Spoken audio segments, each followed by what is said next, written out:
સમાચાર છે કે પોપ ફ્રાન્સિસનું નિધન થયું છે. 88 વર્ષની ઉંમરે વેટિકન સિટીમાં તેમનું નિધન થયાના સમાચાર છે.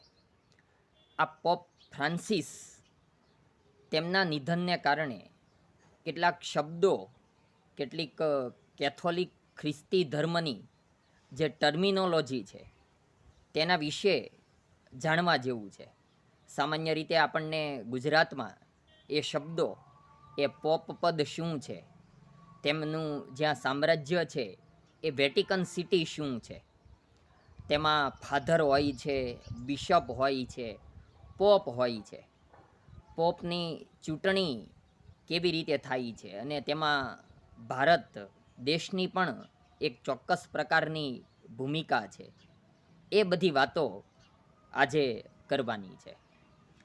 આમ તો આપણે ત્યાં હિન્દુ ધર્મમાં શંકરાચાર્યનું એક પદ છે, એવી રીતે આ કેથોલિક ખ્રિસ્તી ધર્મમાં પોપ એક પદ છે અને તેમાં ચૂંટણી થાય છે.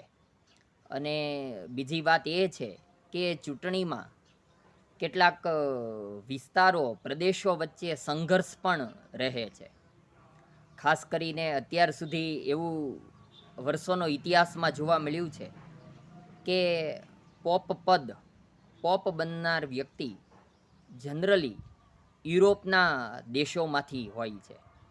પણ છેલ્લા જે પોપ હતા, જેમનું અત્યારે નિધન થયું છે, એ પોપ ફ્રાન્સિસ એ અમેરિકન વિસ્તારમાંથી ચૂંટણી જીત્યા હતા. એટલે તેઓ પ્રથમ બિન યુરોપિયન પોપ હતા. જો કે એક સમુદાય એવું પણ માને છે કે તેઓ પ્રથમ નહોતા પણ દ્વિતીય હતા. અગાઉ 8મી સદીમાં પણ એક પોપ બિન યુરોપિયન હતા. પણ આવી બધી વાતચીત તેના વિશેની જાણવા જેવી છે. યુરોપ સિવાય અમેરિકા હોય કે આફ્રિકા હોય, તેમનો પણ મત છે કે હવે અમારા વિસ્તારમાં પણ કેથોલિક ખ્રિસ્તી સંપ્રદાય ઝડપથી આગળ વધી રહ્યો છે, તો અમારા વિસ્તારમાંથી પણ પોપ બને. અને એટલા માટે જ 2013માં આ પોપ ફ્રાન્સિસ એ આમ તો મૂળે આર્જેન્ટિનાના, એટલે બિન યુરોપિયન વ્યક્તિ પોપ બન્યા હતા અને તેઓ 2025 સુધી 12 વર્ષ સુધી રહ્યા. તેમનું જે સામ્રાજ્ય છે વેટિકન સિટી એક અનોખો દેશ છે. ઉપરાંત યુનેસ્કોની વર્લ્ડ હેરિટેજ સાઇટ પણ છે. 1000 વ્યક્તિઓ પણ આ દેશમાં રહેતા નથી, કંઈક સંખ્યા 920 જેવી છે એપ્રોક્સ. અને એ વેટિકન સિટીમાં આ પોપનું નિવાસસ્થાન હોય છે. હવે નવી ચૂંટણી થશે અને જોવાનું રહેશે કે તેમાં કઈ રીતનું મતદાન થાય છે અને કોણ નવા પોપ બને છે, યુરોપમાંથી બને છે કે અન્ય વિસ્તારમાંથી બને છે.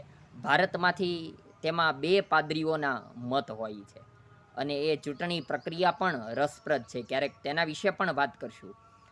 ફાધર વિશે તો આપણે જાણીએ છીએ કે આપણી આસપાસ કેથોલિક ખ્રિસ્તી સંપ્રદાયની જે શાળાઓ હોય છે તેનું સંચાલન કરતા હોય છે, એવા ઘણી જગ્યાએ ફાધર હોય છે. ઘોઘા પાસેનું એક વાલેસપુર ગામ છે ખ્રિસ્તી ધર્મનું, તો ત્યાં પણ ફાધર છે. ચર્ચનું સંચાલન કરતા હોય છે. ફાધર ઘણી બધી સંખ્યામાં હોય છે. અને બિશપ એ ત્યાં વેટિકન સિટીમાં હોય છે. બિશપમાંથી પોપ બનાતું હોય છે. પોપ ફ્રાન્સિસ પણ અગાઉ બિશપ હતા અને પછી પોપ બન્યા હતા.